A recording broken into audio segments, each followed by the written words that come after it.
ज्यों ज्यों आत्मा का तेरा वास्तविक स्वरूप और उसका धाम संत सतगुरु अपने सत्संग में उपदेश देते हैं कि मनुष्य का सच्चा अस्तित्व उसके शरीर, मन और इंद्रियों में नहीं, बल्कि आत्मा में है। शरीर नाशवान है, इंद्रियां जड़ हैं और मन परिवर्तनशील है, लेकिन आत्मा शाश्वत है।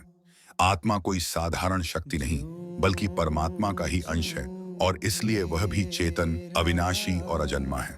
आत्मा का मूल स्वभाव शक्ति, ज्ञान और आनंद है।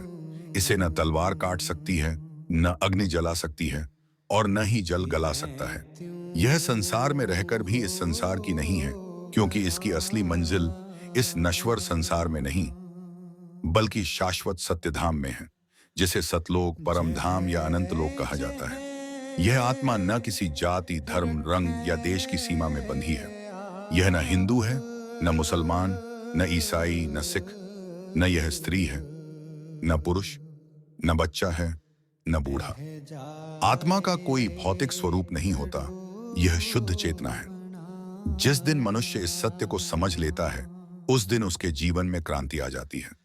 फिर वह शरीर और संसार के मोह से ऊपर उठकर आत्मा के शाश्वत आनंद की ओर बढ़ता है। यही आत्मा की पहचान है और यही मानव जीवन का परम लक्ष्य है। जिस प्रकार शतरंज के खेल में पहली चाल स्वतंत्र होती है, लेकिन आगे की हर चाल पिछली चालों से प्रभावित होती है, उसी प्रकार जब आत्मा सतलोक से इस नश्वर संसार में उतरी, तब वह पूर्णतः पवित्र और कर्मों से मुक्त थी।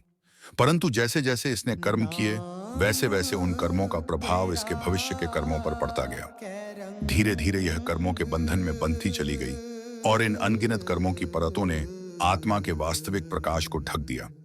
आज आत्मा अपने असली स्वरूप और सतलोक के अपने असली घर को भूल चुकी है।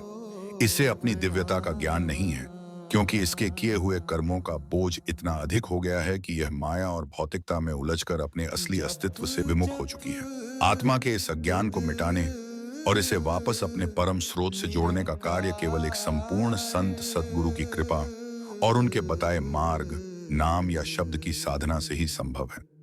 नाम या शब्द की साधना के 3 प्रमुख अंग हैं: सिमरण, ध्यान और शब्द धुन। सिमरण के माध्यम से मन और आत्मा की ऊर्जा, जो शरीर के हर अंग में बिखरी हुई है, आंखों के पीछे एकत्रित होने लगती है।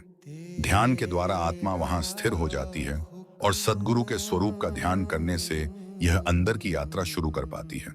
जब आत्मा ध्यान में स्थिर हो जाती है, तब शब्द धुन सुनाई देने लगती है और इसके माध्यम से आत्मा को दिव्य प्रकाश का अनुभव होता है। शब्द और प्रकाश ही असली मार्गदर्शक हैं, जो इसे आंतरिक रूहानी यात्रा पर आगे ले जाते हैं। इस दिव्य ध्वनि के सहारे आत्मा धीरे धीरे अपने असली धाम, सतलोक या सचखंड की ओर बढ़ती है, जहां से यह सृष्टि के आरंभ में आई थी। यह आत्मा की वास्तविक पहचान है।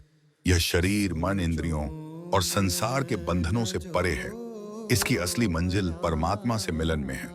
संसार की सारी आध्यात्मिक साधनाएं इसी सिद्धांत पर आधारित हैं कि आत्मा को मन और इंद्रियों के प्रभाव से मुक्त करके इसे परमात्मा से जोड़ा जाए।